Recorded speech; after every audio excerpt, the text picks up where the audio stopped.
Hello दोस्तों, आप सभी का स्वागत है एक नए वीडियो में। तो आज हम लोग मोस्ट इम्पॉर्टेंट जैन धर्म से रिलेटेड कुछ टॉपिक्स देखेंगे जो कि एग्ज़ाम पॉइंट ऑफ व्यू से सारे एग्ज़ाम के लिए बहुत ही इम्पॉर्टेंट है। तो चलिए स्टार्ट करते हैं। तो यहाँ पे देखिए जैन धर्म। तो जैन धर्म के बारे में आज हम जानने वाले हैं। तो सबसे पहले जानेंगे कि जैन जो शब्द है इसकी उत्पत्ति कहाँ से हुई है। तो जैन शब्द की उत्पत्ति जीन शब्द से हुई है। और जीन जिसका शाब्दिक अर्थ होता है अपने इंद्रियों पे नियंत्रण करना, यानी कि खुद पे कंट्रोल करना।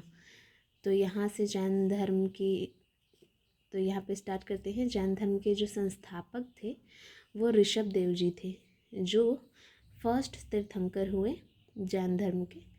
उसके बाद जो आखिरी जो इस जैन धर्म के संस्थापक थे वो थे महावीर स्वामी जी, जो कि 24वें जैन धर्म के ये तीर्थंकर हुए। ये आखिरी जैन धर्म के तीर्थंकर थे जो कि हमारे बिहार से है, महावीर स्वामी जी।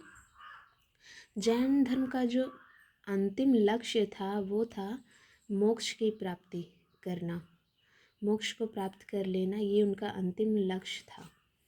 जैन धर्म में कुल 24 तीर्थंकर हुए हैं, जिसमें से 22 तीर्थंकर जो हैं उन्हें जो मोक्ष की प्राप्ति हुई है वो एक स्थान पे हुई है, वो है पारसनाथ, बिहार में हुई थी। तो 22 तीर्थंकर को मोक्ष की प्राप्ति पारसनाथ बिहार में हुई थी। और जो 2 तीर्थंकर थे महावीर स्वामी जी और वसु पूज्य, इनको जो है मोक्ष की प्राप्ति, महावीर स्वामी जी को मोक्ष की प्राप्ति पावापुरी में हुई थी और वसु पूज्य को मोक्ष की प्राप्ति भागलपुर के चंपापुरी में हुई थी। ये एग्ज़ाम पॉइंट ऑफ व्यू से कुछ इंपॉर्टेंट क्वेश्चन हो जाते हैं जो अगर आपको याद रहे तो आप इजीली सॉल्व कर सकते हो और बहुत इजी है इसको याद रखना। तो जैन धर्म का जो मुख्य पुस्तक था, जो बहुत ही महत्वपूर्ण पुस्तक था, वो था भगवती सूत्र, जिसमें बिहार के जो 3 महाजनपद थे उसकी व्याख्या हमें मिलती है भगवती सूत्र पुस्तक में। बिहार के जो 3 महाजनपद कौन कौन से थे? मगध, अंग और वज्जी।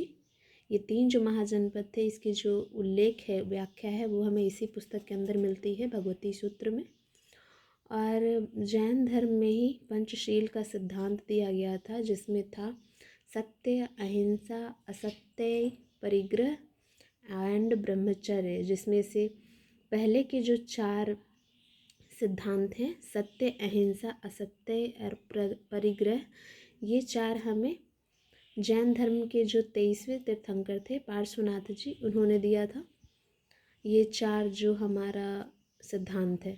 लास्ट वाला जो ये सिद्धांत है ब्रह्मचर्य, ये हमें महावीर स्वामी जी ने दिया था। तो इसे इन 5 को मिलाकर ही बनता है पंचशील का सिद्धांत, जो हमें जैन धर्म से मिला है। तो ये कुछ इम्पोर्टेंट क्वेश्चंस टॉपिक हो जाते हैं जो एग्ज़ाम में इससे क्वेश्चन आते हैं। आई होप आपको अच्छा लगा हो।